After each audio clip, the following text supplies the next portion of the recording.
Bonjour à tous, dans cette vidéo, comment le crédit immobilier va vous enrichir? On va regarder ça ensemble, on va regarder les mécanismes qui sont mis en place et comment finalement, grâce à vos locataires, vous allez pouvoir vous enrichir.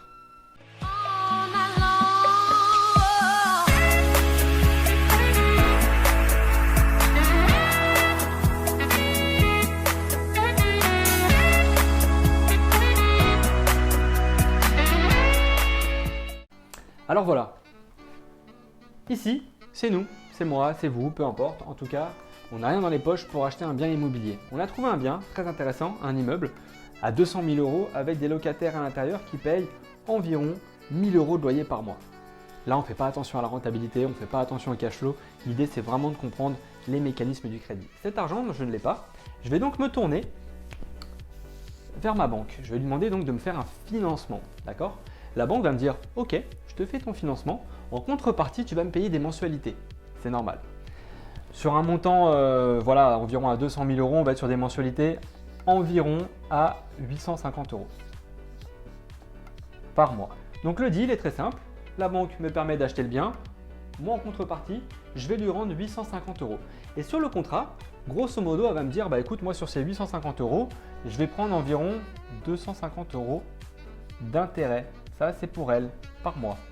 On va donc maintenant regarder ensemble, finalement, comment le mécanisme fonctionne et comment je m'enrichis grâce au crédit.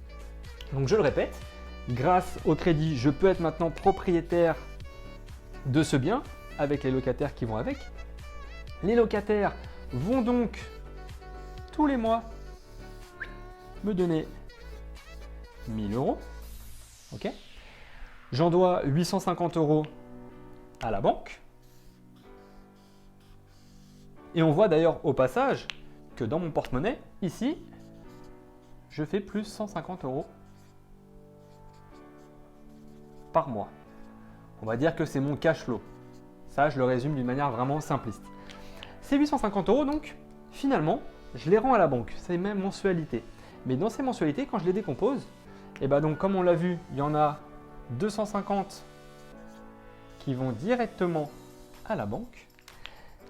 Mais il y en a 600 tous les mois qui me servent en fait à payer une partie de mon bien. Et là, je vais aller plus loin maintenant. Donc tous les ans, ça veut dire qu'en gros, je vais rembourser 600, je vais rembourser 7 200 € par an environ. Et bien ces 7 200, on le voit à travers ce mécanisme. Et bien en fait, ce sont mes locataires qui le remboursent, c'est pas moi. Et c'est là où c'est intéressant. Souvent, les gens vont dire oui, mais on paye des intérêts, etc. C'est pas grave. C'est mes locataires qui les payent les intérêts. Et moi, tous les mois, en revanche, et tous les ans finalement, eh ben, je deviens propriétaire d'une partie de mon bien.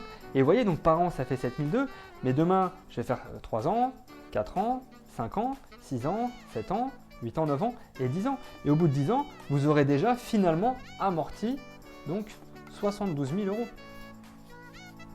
Et c'est là où c'est intéressant, c'est que, je le répète, on est parti de zéro et on a mis en place tout un mécanisme qui fait que finalement, même s'il n'y avait pas ce cash flow quelque part, même sans ce cash flow, on peut voir finalement que tous les mois et tous les ans, je m'enrichis. Parce que quelque part, je mets de l'argent entre guillemets de côté. On parle aussi d'une épargne forcée.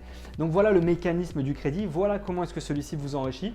C'est très simple. Donc finalement, c'est pour ça que moi, quelque part, les intérêts, je m'en moque. Si on fait le calcul de 850 € sur 25 ans, ça ferait 255 000 €. Donc évidemment, on dira, bah voilà, sur 200 000, on en donne 55 000 à la banque.